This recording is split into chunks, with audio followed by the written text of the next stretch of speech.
Doctor Yunus শুরুই করেছেন তার সাক্ষাৎকার। আল জাজিরার সাংবাদিক তাকে জিজ্ঞেস করেছেন যে আপনি তো একে স্বাধীনতা 2.0 বলছেন, নতুন বাংলাদেশ কিভাবে গড়ে তুলছেন? এ সংক্রান্ত এক প্রশ্নের জবাবে তিনি বলেছেন, দুর্নীতিতে অন্যায়ে শেষ হয়ে যাচ্ছিল বাংলাদেশ, সকল প্রতিষ্ঠান ভেঙে পড়ছিল, কাজেই তারা একটা নতুন বাংলাদেশ গড়ছেন, দুর্নীতিমুক্ত, এবং নতুন করে প্রতিষ্ঠানগুলোকে গড়ে তুলছেন। Bangladesh came to a stage where corruptions and violations of all norms. আপনার কি মনে হয় আমি জানি না, আপনি কি সত্যি বিশ্বাস করেন যে বাংলাদেশের সংখ্যাগরিষ্ঠ মানুষ মনে করছেন যে বাংলাদেশ একটা দুর্নীতিমুক্ত নতুন রিস্টার্টের দিকে এগিয়ে যাচ্ছে? দুই উপদেষ্টার এপিএস শত শত কোটি টাকা সরিয়েছেন এমন খবর বেরিয়ে আসার পর এখন দুর্নীতি দমন কমিশন তাদের তদন্ত করছে। কিন্তু ডক্টর ইউনূস শুধুমাত্র এপিএস পদে ছাত্র সমন্বয়কদের বসিয়েছেন তাই নয়, উপদেষ্টা পদে তো বসিয়েছেনই। উপদেষ্টাদের মধ্যে একজন, যার যেই এপিএসদের চাকরি গেছে তাদের মধ্যে একজন আবার ইউনূস কোটাতেও চাকরি পেয়েছেন, ডক্টর নূরজাহান বেগম, এবং তিনি রাশিয়া থেকে একজনকে উড়িয়ে এনেছিলেন যিনি নাকি কয়েক হাজার কোটি টাকা মেরে দিয়ে এখন রাশিয়া চলে গেছেন। তো ডক্টর ইউনূস বাংলাদেশের সকল দপ্তরে ছাত্র সমন্বয়কদের জন্য পদ সৃষ্টি করে চাঁদাবাজি, মাসোহারা তোলার ব্যবস্থা করেছেন। বাংলাদেশে প্রতিষ্ঠান ধ্বংস হয়ে যাওয়াকে তিনি বলছেন যে তিনি এখন নতুন করে গড়ে তুলছেন। কিন্তু আমরা দেখছি যে শুধু রাজপথে গিয়ে পিটিয়ে পিটিয়ে তারা মানুষের ব্যবসা প্রতিষ্ঠান, বাড়ি ভাঙা এখনো অব্যাহত রেখেছে তাই নয়, বরং সারা বাংলাদেশ থেকে খবর আসছে ভুক্তভোগীদের বরাতে যে এই বৈষম্য বিরোধী ছাত্র আন্দোলনের সমন্বয়কদের, বিভিন্ন নেতাদেরকে সারা বাংলাদেশে মানুষের বাড়ি টেকাতে, ব্যবসা প্রতিষ্ঠান টেকাতে মাসোহারা দিয়ে জীবন কাটাতে হচ্ছে। এমন এক বাংলাদেশে সত্যি ডক্টর ইউনূস বিশ্বাস করেন যে তার সরকারকেই ভালো সমাধান মনে করছে বাংলাদেশের মানুষ? এ কথা ছেড়ে দিলাম। ডক্টর ইউনূস এই সাক্ষাৎকারে বলেছেন তিনি জাতিসংঘের সঙ্গে কথা বলছেন, তার সরকার ব্যাপক তৎপরতা চালাচ্ছে যাতে বাংলাদেশে থাকা লাখ লাখ শরণার্থীকে তাদের দেশে ফেরত পাঠানো যায় এবং সেখানে গিয়ে তারা তাদের জমিজমা বসতবাড়ি ফেরত পান।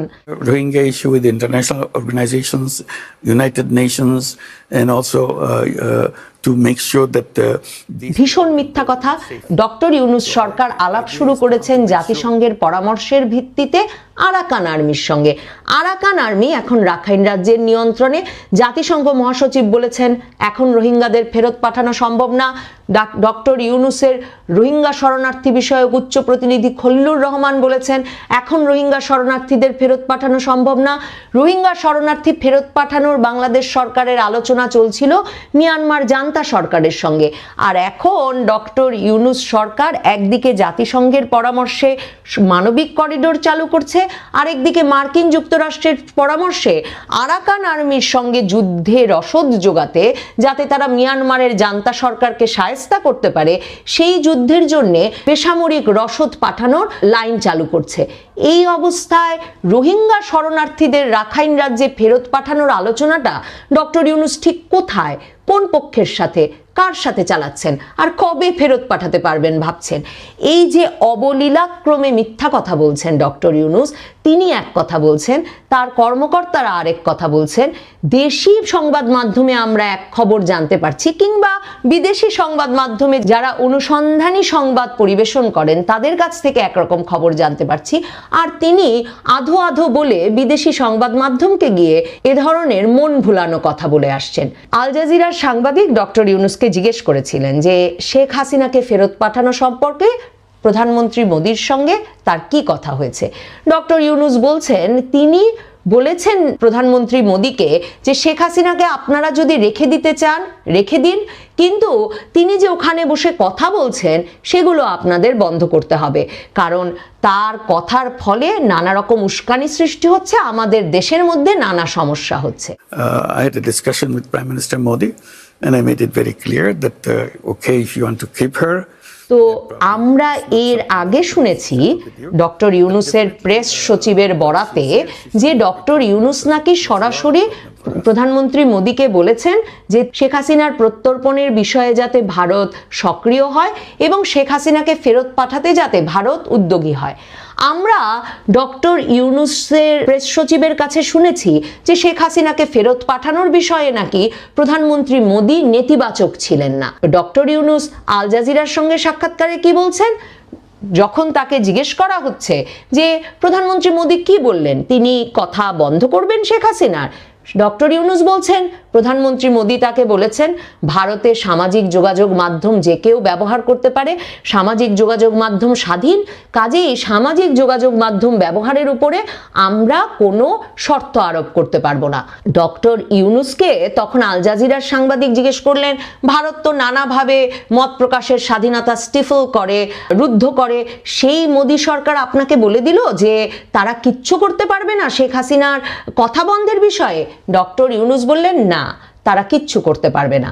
কিন্তু প্রেস সচিব আমাদেরকে কি বলেছিলেন? প্রেস সচিব আমাদেরকে বলেছেন যে প্রধানমন্ত্রী মোদী নাকি ডক্টর ইউনূসকে বলেছেন যে আমরা জানি শেখ হাসিনা আপনার সঙ্গে কত খারাপ ব্যবহার করেছেন, কিন্তু আমরা সব সময় আপনার পক্ষেই ছিলাম, আমরা আপনাকে ভীষণ শ্রদ্ধা করি, ভীষণ সম্মান করি। ডক্টর ইউনূস তো এমন কোনো কথা বললেন না। ডক্টর ইউনূস এমনকি এটাও বলতে পারলেন না বিদেশি সংবাদ মাধ্যমের সামনে যে তিনি শেখ হাসিনাকে ফেরত চাওয়ার দাবি করতে পেরেছেন প্রধানমন্ত্রী মোদীর সামনে। তাহলে প্রেস সচিব ডক্টর ইউনূসের প্রেস অফিস মিথ্যা কথা বলছে? ঠিক যেমনটা ভারতের পররাষ্ট্র দফতরের বিভিন্ন সূত্রে এবং ভারতীয় সংবাদ মাধ্যমে ওই বৈঠকের পর থেকে বলা হচ্ছিল যে বাংলাদেশের প্রেস সচিব মিথ্যা কথা বলেন। একটা দ্বিপাক্ষিক বৈঠকের পর, দ্বিপাক্ষিক শীর্ষ বৈঠকের পর ডক্টর ইউনূসের প্রেস উইং বানিয়ে বানিয়ে মিথ্যা কথা বললে বাংলাদেশে আমরা যারা এই প্রেস উইং এর সূত্রে বিশ্বাস করে সংবাদ পরিবেশন করি তারা কি করে নির্ভরযোগ্য সংবাদ পরিবেশন করব? কেন একটি প্রেস উইং মিথ্যা কথা বলবে একটি শীর্ষ বৈঠক সম্পর্কে?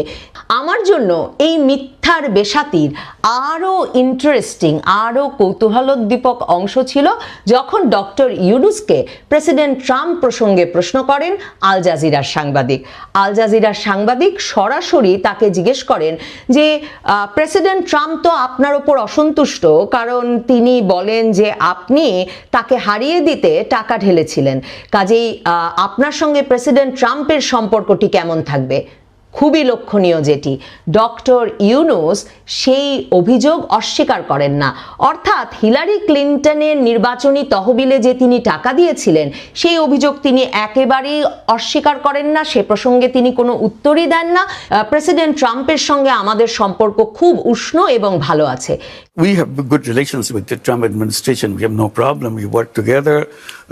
We look forward to build a relationship, strong relationship with the Trump administration. কিন্তু আপনারা নিশ্চয়ই জানেন যে নবনীতা চৌধুরীর বয়ানে যখন আমি জানুয়ারি মাসে ট্রাম্প আসলে ইউনূসের কি ভবিষ্যৎ এমন একটি বয়ান তৈরি করেছিলাম এবং যেখানে আমি অ্যাসোসিয়েটেড প্রেসের 2016 সালে হিলারি ক্লিন্টনের নির্বাচনের ঠিক আগে আগে করা একটি সারা বিশ্বে আলোড়ন তোলা অনুসন্ধানী প্রতিবেদন, সেটির ওপর ভিত্তি করে এবং আরও কয়েকটি আন্তর্জাতিক সংবাদ মাধ্যমে আসা খবরের ওপর ভিত্তি করে বলেছিলাম ডক্টর ইউনূসের তরফ থেকে ক্লিন্টন ফাউন্ডেশনের সঙ্গে একটা অর্থের লেনদেনের সম্পর্ক, অর্থাৎ ডক্টর ইউনূস তার গ্রামীণের মার্কিন যুক্তরাষ্ট্রে থাকা দফতরগুলো থেকে, গ্রামীণ ট্রাস্ট সহ গ্রামীণের যে উইংগুলো মার্কিন যুক্তরাষ্ট্রে আছে সেগুলো থেকে বড় ধরনের তহবিল বরাবর ক্লিন্টন ফাউন্ডেশনে দিয়ে আসছেন এবং এপি লিখছে যে মার্কিন পররাষ্ট্র মন্ত্রী হিসেবে দায়িত্ব পালন করার সময় হিলারি ক্লিন্টন তার ক্লিন্টন ফাউন্ডেশনে বড় ধরনের ডোনেশনের কারণে ডক্টর ইউনূসের জন্য বাংলাদেশের সরকারকে বিভিন্ন রকম চাপ প্রয়োগ করেছেন যাতে ডক্টর ইউনূস তার গ্রামীণ ব্যাংকের পথটি ধরে রাখতে পারেন। অ্যাসোসিয়েটেড প্রেসের সেই অনুসন্ধানী প্রতিবেদনটির কোনো প্রতিবাদ তখন হিলারি ক্লিন্টনের নির্বাচনী ক্যাম্পেইন থেকে বা হিলারি ক্লিন্টনের অফিস থেকে করা হয়নি, এমনকি ডক্টর ইউনূসের তরফেও করা হয়নি, বরং হিলারি ক্লিন্টনের নির্বাচনী ক্যাম্পেইনকে সরাসরিভাবে তখন ক্ষতিগ্রস্ত করেছিল, প্রশ্নের সম্মুখীন করেছিল ডক্টর ইউনূস এবং হিলারি ক্লিন্টনের মধ্যকার এই সম্পর্ক নিয়ে অনুসন্ধানী প্রতিবেদনটি, যেটি তৈরি করেছিল মার্কিন যুক্তরাষ্ট্রের বিখ্যাত বার্তা সংস্থা অ্যাসোসিয়েটেড প্রেস। এই সূত্রের বরাত দিয়ে এবং পরবর্তীতে হিলারি ক্লিন্টনের নির্বাচনী ক্যাম্পেইনে ডক্টর ইউনূসের টাকা দেওয়া এবং তা নিয়ে প্রেসিডেন্ট ট্রাম্পের ব্যক্তিগত পর্যায়ে অসন্তোষ প্রকাশ করা, সেগুলো নিয়েও আন্তর্জাতিক সংবাদ মাধ্যমে বহু প্রকাশিত খবর আছে। সেই কথাগুলো যখন আমি নবনীতা চৌধুরীর বয়ানে বলি, তখন ডক্টর ইউনূসের প্রেস সচিব শফিকুল আলম আমাকে হুমকি দিয়ে, আমার মতো সামান্য মানুষকে হুমকি দিয়ে তার ফেসবুকে স্ট্যাটাস দেন এবং তিনি লেখেন যে আমি অবলীলায় মিথ্যা প্রচার করছি, কখনো ডক্টর ইউনূস হিলারি ক্লিন্টনের ক্যাম্পেইনে কোনো অর্থ দেননি। এখন আমার দাবি, প্রেস সচিব শফিকুল আলম তিনি যেন আল জাজিরার সাংবাদিকের উদ্দেশ্যে এমন একটি ফেসবুক স্ট্যাটাস দেন যে আল জাজিরার সাংবাদিক অবলীলায় মিথ্যা কথা বলছে। আর অবলীলায় যদি মিথ্যা কথা বলেই থাকেন দেশি বিদেশি সাংবাদিকেরা, নবনীতা চৌধুরী সহ, যে ডক্টর ইউনূস হিলারি ক্লিন্টনের নির্বাচনী তহবিলে টাকা দিয়েছেন, তাহলে ডক্টর ইউনূস সেই প্রতিবাদ অন ক্যামেরা আল জাজিরায় করে এলেন না কেন? সেটা করবার জন্য, সেই ঢাক বাজানোর জন্য তিনি তার প্রেস উইংকে রেখে দিয়েছেন। আসলে ডক্টর ইউনূস এবং তার প্রেস উইং বরাবর বাংলাদেশের সংবাদ মাধ্যমকে এক ধরনের খবর দিতে চায় আর বিদেশে আরেক রকমের খবর প্রচার করতে চায়।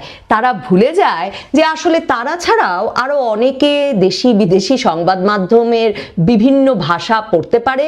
ইংরেজি ভাষাটি আমরা অনেকেই মোটামুটি বুঝতে পারি, পড়তে পারি এবং সূত্র মিলিয়ে সংবাদ পরিবেশনের শিক্ষা আমাদের সাংবাদিকতাতেও আছে। ডক্টর ইউনূসকে জিজ্ঞেস করা হয়েছিল নির্বাচন কবে, তিনি আবারও সেই সংস্কার, স্প্রেডশিট, সেই বিরাট গল্প বলেছেন, জুলাই ঘোষণাপত্র, সেই বিরাট গল্প তুলে ধরে বলেছেন ডিসেম্বরে অথবা জুনে।